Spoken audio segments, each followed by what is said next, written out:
दुआ के वक्त वसीला लेना कैसा है? वसीला के माने हैं अल्लाह से हुर्बत तलाश करना। वसीला के बारे में हदीस में भी जिक्र आया है। कई हदीसों में ऐसा जिक्र मिलता है कि वसीला से दुआ मांगी गई और दुआ भी कबूल हुई।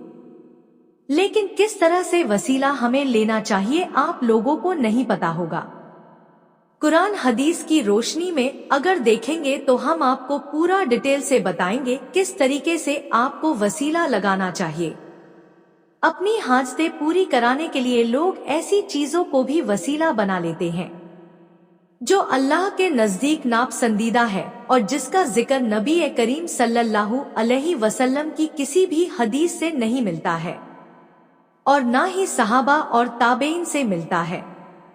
इसकी कोई हदीस से दलील मौजूद नहीं है। मसलन किसी भी पैगंबर का वसीला लगाना या किसी भी पीर या औलिया का वसीला लगाना जो वफात पा चुके हैं, उनका वसीला लगाना बिल्कुल साबित नहीं है।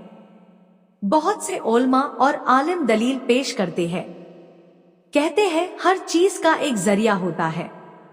मेरे भाइयों, दुनियावी जिंदगी में हमें एक दूसरे का सहारा लेना चाहिए, एक दूसरे की मदद करना चाहिए। अगर कोई दुनिया से चला जाता है तो हमें उसका वसीला नहीं लेना चाहिए, क्योंकि हमें कुरान हदीस में नहीं मिलता है।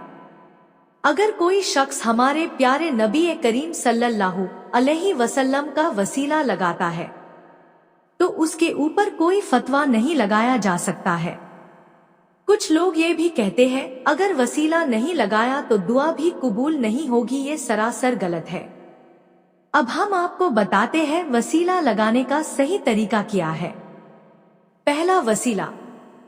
सही वसीला लगाने का तरीका, अगर कोई नेक शख्स है और वो जिंदा है और आप उससे दुआ करा सकते हैं और आप खुद भी दुआ कर सकते हैं तो इंशाअल्लाह आपकी दुआ जरूर कबूल होगी। दूसरा वसीला ये है कि अपने अपने कामों का वसीला दिया जाए, जैसे कि आपने कोई नेक अमल किया सिर्फ अल्लाह की रजा के लिए किया, हालांकि दिखलावे के लिए नहीं, और आप दुआ में ये कह सकते हैं या अल्लाह हमने तेरी रजा के लिए यह काम किया था, अल्लाह हमारा ये काम हो जाए। आप इस तरीके से वसीला लगा सकते हैं। तीसरा वसीला ये है अल्लाह के अलग अलग नाम से हमें पुकारना चाहिए, जैसे कि जितने भी अल्लाह के नाम हैं सारे अच्छे हैं और कुरान मजीद में भी अल्लाह खुद इरशाद फरमाता है तुम मुझे पुकारो अलग अलग नामों से और सारे नाम अल्लाह के अच्छे हैं। सूरह बकराह की आयत नंबर 153। अल्लाह तबारक ताला इरशाद फरमाता, ए ईमान वालों सब्र और नमाज से मदद हासिल करो, बेशक अल्लाह सब्र करने वालों के साथ है। कुछ लोग इस आयत का गलत मतलब निकालते हैं। उनका मतलब ये होता है कि अल्लाह का फरमान है नमाज से मदद मांगो। फिर वो कहते हैं जब अल्लाह हमको नमाज से मदद मांगने के लिए कहता है तो हम क्यों ना अल्लाह के वलियों से मदद मांगे। इस आयत का बिल्कुल गलत मतलब निकालते हैं। हालांकि हम नमाज से मदद नहीं मांग सकते हैं, ना किसी अल्लाह के वली से मदद नहीं मांग सकते, और जब भी मदद मांगना है सिर्फ अल्लाह ही से मांगना है, अल्लाह के अलावा और किसी से नहीं। इस आयत का सही मतलब ये है आपने अपने कामों का वसीला ले सकते हैं, जैसा कि नमाज का वसीला ले सकते हैं। अब हम हदीस की रोशनी में देखते हैं कि जब हजरत उमर रदी अल्लाह अन्हु के ज़माने में कहत पड़ता तो उमर रदी अल्लाह ताला अन्हु हज़रत अब्बास बिन अब्दुल मुत्तलिब रदी अल्लाह अन्हु के वसीले से दुआ करते और फरमाते कि ए अल्लाह, पहले हम तेरे पास अपने नबी सल्लल्लाहु अलैहि वसल्लम का वसीला लाया करते थे तो तू पानी बरसाता था, अब हम अपने नबी करीम सल्लल्लाहु अलैहि वसल्लम के चचा को वसीला बनाते हैं तो तू हम पर पानी बरसा। अनस रदी अल्लाह अन्हु ने कहा कि चुनाचा बारिश खूब ही बरसती। सही बुखारी हदीस नंबर 1010। अब एक और हदीस के बारे में जरा गौर फरमाते हैं। नबी करीम सल्लल्लाहु अलैहि वसल्लम से कि आप सल्लल्लाहु अलैहि वसल्लम ने फरमाया, 3 शख्स कहीं बाहर जा रहे थे कि अचानक बारिश होने लगी। उन्होंने एक पहाड़ के गार में जाकर पनाह ली। इत्तेफाक से पहाड़ की एक चट्टान ऊपर से लुढ़की और उस गार के मुंह को बंद कर दिया। جس میں یہ تینوں پناہ لیے ہوئے تھے۔ اب ایک نے دوسرے سے کہا کہ اپنے سب سے اچھے عمل کا جو تم نے کبھی کیا ہو نام لے کر اللہ تعالیٰ سے دعا کرو۔ اس پر ان میں سے ایک نے یہ دعا کی، اے اللہ، میرے ماں باپ بہت ہی بوڑھے تھے، میں باہر لے جا کر اپنے مویشی چراتا تھا، پھر جب شام کو واپس آتا تو ان کا دودھ نکالتا اور برتن میں پہلے اپنے والدین کو پیش کرتا، جب میرے والدین پی چکتے تو پھر بچوں کو اور اپنی بیوی کو پلاتا۔ اتفاق سے ایک رات واپسی میں دیر ہو گئی اور جب میں گھر لوٹا تو والدین سو چکے تھے۔ اس نے کہا کہ پھر میں نے پسند نہیں کیا کہ انہیں جگاؤں، بچے میرے قدموں میں بھوکے پڑے رو رہے تھے۔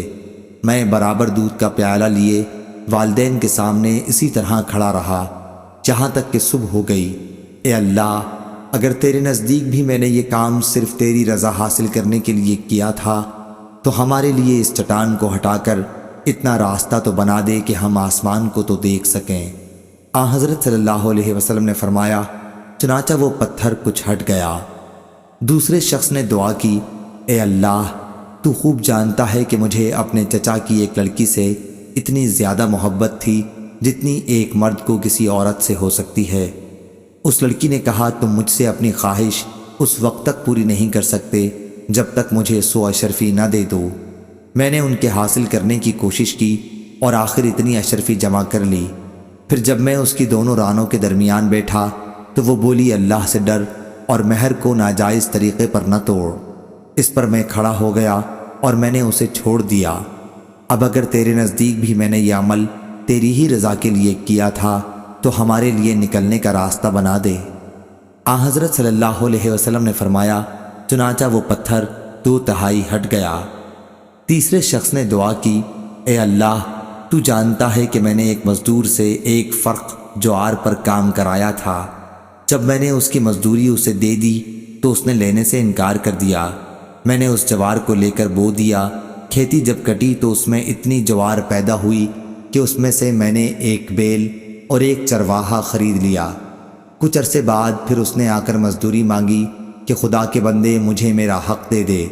میں نے کہا کہ اس بیل اور اس کے چرواہے کے پاس جاؤ کہ یہ تمہارے ہی ملک ہیں۔ اس نے کہا کہ مجھ سے مذاق کرتے ہو۔ میں نے کہا، میں مذاق نہیں کرتا، واقعی یہ تمہارے ہی ہیں۔ تو اے اللہ، اگر تیرے نزدیک یہ کام میں نے صرف تیری رضا حاصل کرنے کے لیے کیا تھا تو یہاں ہمارے لیے اس چٹان کو ہٹا کر راستہ بنا دے۔ چنانچہ وہ غار پورا کھل گیا اور وہ تینوں شخص باہر آ گئے۔ صحیح بخاری حدیث نمبر 2215۔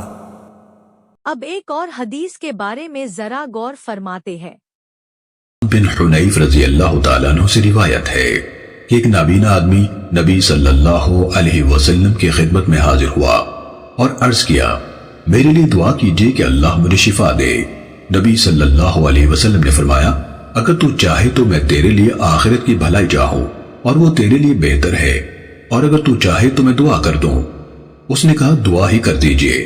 نبی صلی اللہ علیہ وسلم نے اسے حکم دیا کہ وہ خوب اچھی طرح وضو کر کے 2 رکعتیں پڑھے، پھر یہ دعا مانگے، اللہم انی اسألک واتوجہ، یہاں سے لے کر فشفعہ فی یہاں تک، اے اللہ، میں تجھ سے سوال کرتا ہوں اور نبی رحمت حضرت محمد صلی اللہ علیہ وسلم کے ذریعے سے تیری طرف توجہ کرتا ہوں۔